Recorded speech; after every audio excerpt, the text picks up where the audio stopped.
한국 초대교회 역사에 아주 유명한 세뮤얼 마펫이라는 선교사님이 있습니다. 한국 이름으로는 마포 삼열 선교사님이신데요. 그분이 한국에서의 모든 선교를 마치고 미국으로 돌아가게 되었을 때 한국교회의 지도자들이 모여서 그를 위해서 동상을 만들고자 했습니다. 그 선교사님의 그 사역을 기념하고 기리기 위한 그런 차원이었어요. 하지만 이때 한 목사님이 자리에서 일어나서 이렇게 외쳤습니다. 저는 누구보다 마포 삼열 박사님을 존경합니다. 한국 교회의 은인이며 나의 신앙의 선배이십니다. 나는 진심으로 그분을 존경합니다. 하지만 만약 당신들이 마포 삼열 박사님의 동상을 세우면 나는 도끼로 때려 부술 것입니다. 당신들은 세우십시오. 나는 부술 것입니다. 왜 이 목사님이 그 동상을 세우는 것을 그토록 반대했을까요? 이것이 하나의 우상이 될 수도 있기 때문입니다. 그 동상을 보고 기도하고 절하는 것도 아닌데 이렇게 생각할 수도 있겠지만 결국은 사람의 이름을 높이고 그 사람을 높이는 행위이기 때문이에요. 오늘 본문에 이와 유사한 장면이 나옵니다. 사람의 이름을 높이는 행위를 넘어서는 실제로 우상을 만들고 그 우상을 섬기는 끔찍한 장면이 나오는 거예요. 하나님은 지금까지 성막과 또 그 안에서 사용될 그 도구들을 어떻게 만들어야 하는지, 그것을 만드는 데 필요한 재료는 어떻게 구해야 할지 그런 것들을 말씀하셨습니다. 부살렐과 오홀리압을 감독으로 뽑아서 하나님의 영을 충만하게 하셔서 그 모든 일을 감당하도록 하셨어요. 이제 남은 것은 무엇입니까? 이스라엘의 순종입니다. 하나님께서 보여주신 이 청사진대로 작업을 해나가는 것, 그것에 순종하는 것은 이스라엘의 몫이었어요. 하지만 모세가 하나님의 말씀을 받으러 시내산에 올라가 있는 동안 문제가 생겼습니다. 말씀에 따르면 모세는 시내산에 40일 동안 올라가 있었어요. 그런데 오랫동안 소식이 없자 이스라엘 백성들이 불안해한 것이죠. 10일이 지나고 20일이 지나고 날짜가 지나도 모세가 다시 산에서 내려오지 않자, 모세의 모습이 보이지 않자 이스라엘 백성들은 조급한 마음에 아론에게 말합니다. 애굽 땅에서 자신들을 인도한 모세가 어떻게 되었는지 모르니까 자신들을 인도할 신을 만들어내라 라고 요구한 것이죠. 아론이 누구입니까? 이스라엘의 대제사장으로 세워질 사람입니다. 이스라엘을 영적으로 인도하고 백성들의 영적인 아버지 역할을 해야 할 사람이 바로 아론이었어요. 그런데 아론이 뭐라고 대답하냐면요, 금을 모아오면 만들어 주겠다라고 말해요. 또 그리고 실제로 그렇게 하죠.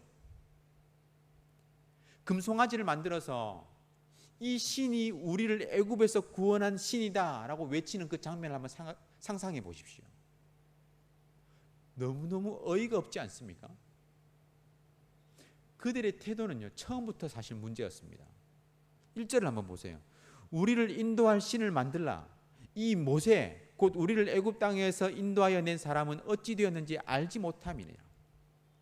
이때 이 모세라는 말은요, 히브리어로 보면 상대방을 아주 비하하는 아주 불손한 그런 표현입니다. 지금까지 자신을 인도해 온 모세, 이스라엘 백성을 대표해서 하나님과 언약을 체결한 그 대표자인 모세에 대한 어떤 예의나 존경심 이런 것들은 하나도 없어요.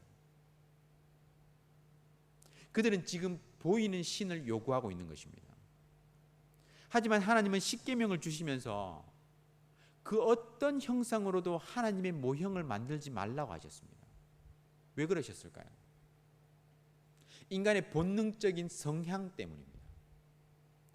인간은 본능적으로요, 보이지 않는 것보다 보이는 것을 선호해요. 아마 보이지 않는 하나님의 그 대변자 역할을 했던 모세가 산에 올라가서 더 이상 자신들 눈에 보이지 않으니까 어떤 보이는 것을 만들어서 자신들의 마음의 위안으로 삼고자 했던 것 같아요.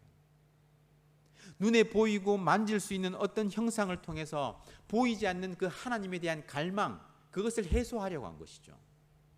하지만 이는 근본적으로 보면요, 하나님을 자신의 입맛에 맞도록 조종하려는 겁니다.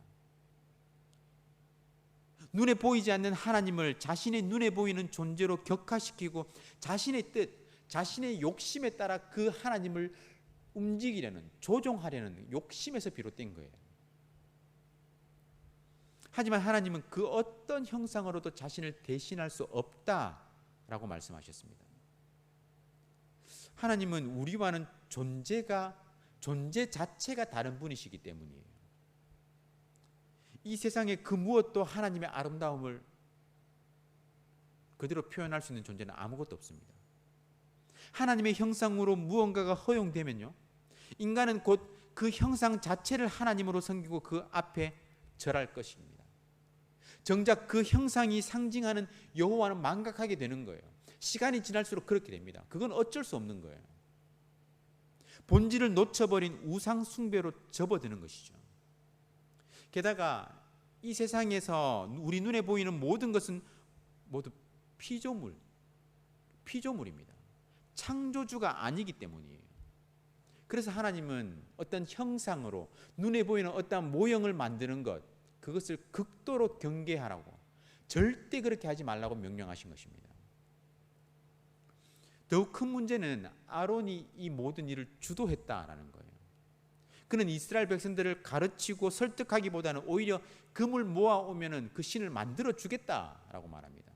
그리고 실제로 아론은 백성들이 모은 금으로 금송아지를 만들죠. 금송아지를 만든 과정이 자세히 나오지는 않지만 학자들은요, 많은 시간을 들여서 아주 정성을 다해서 노력을 기울여서 정교하게 만들어낸 금송아지라고 말합니다. 하지만 나중에 모세가 산에서 내려와서 질책할 때 아론이 뭐라고 말했습니까? 금을 불에 던졌더니 이 금송아지가 나왔다라고 했어요. 정말 기가 막힌, 그리고 어이가 없는 대답이죠. 금송아지가 완성되자 백성들은 그것이 애굽에서 자신들을 인도해낸 신이라고 떠들어댔습니다. 여호와 하나님께서 하찮은 금송아지가 되어버린 거예요. 아무리 그 앞에 절하고 제사 드린다 하더라도 하나님은 그 제사를 받지 않으십니다. 하나님은 지금까지 이스라엘 향해서 내 백성, 내 이스라엘이라고 말씀하셨는데요, 오늘 본문 7절을 한번 보세요. 네가 애굽 땅에서 인도하여 낸 네 백성이 부패하였도다. 모세에게 너희의 백성이라고 말씀하십니다. 지금까지는 내 백성, 내 이스라엘이라고 하셨는데 네 백성, 너희의 백성. 이스라엘이 하나님의 계명을 어겼기 때문이에요. 하나님은 이스라엘을 세상에서 지워버리겠다고 선언하십니다. 물론 모세의 그 중보 기도를 통해서 이스라엘은 다시 한번 기회를 얻게 되지만 이스라엘의 모습 자체가 너무 안타깝고 실망스럽지 않습니까? 우리는 괜찮을까요? 우리의 모습은 어떻습니까? 팀 켈러의 내가 만든 신이라는 책에 이런 이야기가 나옵니다. 한 야전군 장교가 휘하 병사들에게 무리하게 체력 단련과 어떤 군사 훈련을 시켰습니다. 하지만 그런 훈련으로 인해서 오히려 병사들의 사기가 꺾였고 그 바람에 전투 중에 어떤 통신이 두절되어서 수많은 사상자를 내고 말았다고 해요. 어느 여성은 성장기의 가난으로 인해서 성인이 되어서 물질에 집착하게 되었습니다. 그러다 보니 여러 좋은 사람을 놓치고 정작 자신이 사랑하지 않는 돈 많은 부유한 남자와 결혼하게 되었어요. 하지만 얼마 못 가서 그와 이혼했고 결국 자신이 그토록 두려워하던 고생길에 접어들게 되었다고 합니다. 일부 메이저리그 야구 선수들은 자신의 능력 이상의 실력을 발휘하려고 스테로이드, 어떤 기타 약물을 복용했지만 결국 몸이 축나고 그 경기도 망쳐버리고 말았어요. 이들이 행복의 기초로 삼았던 것이 오히려 한번 불면 날아갈 어떤 잿더미가 되어버리고 만 것이죠. 기초를 엉뚱한 데 두었기 때문입니다. 잘못된 하나의 최고의 가치를 두었을 때 그것이 그 모든 그 주변에 있는 다른 모든 것을 짓밟아 버리는 것입니다. 팀 켈러는 말합니다. 세상의 모든 것이 하나님의 대용품, 즉 가짜 신이 될 수 있다는 것입니다.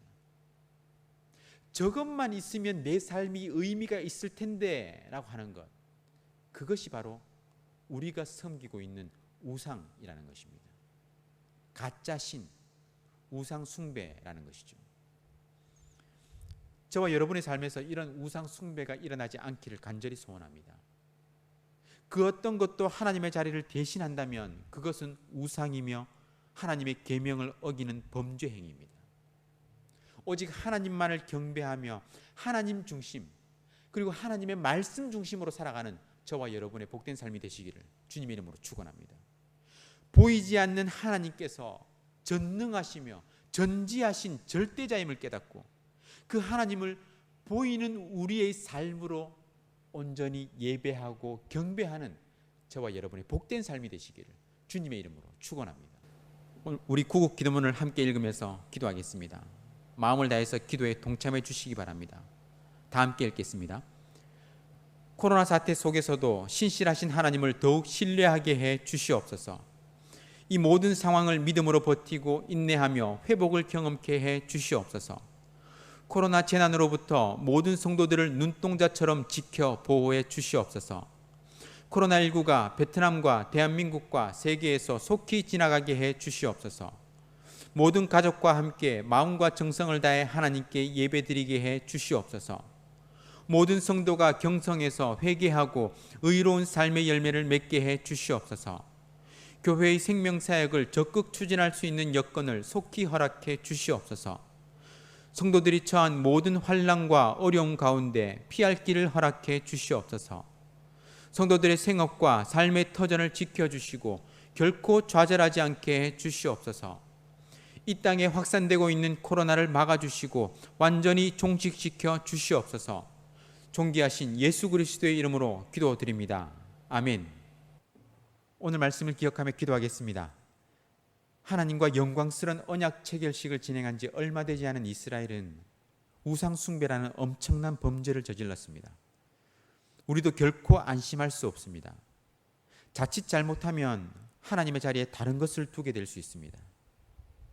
저것만 있으면 내 삶이 의미가 있을 거야, 이것이 아니라 하나님만 있으면 충분하다는 그 믿음의 고백으로 오늘 하루를 살아갈 수 있도록 기도하시기 바랍니다.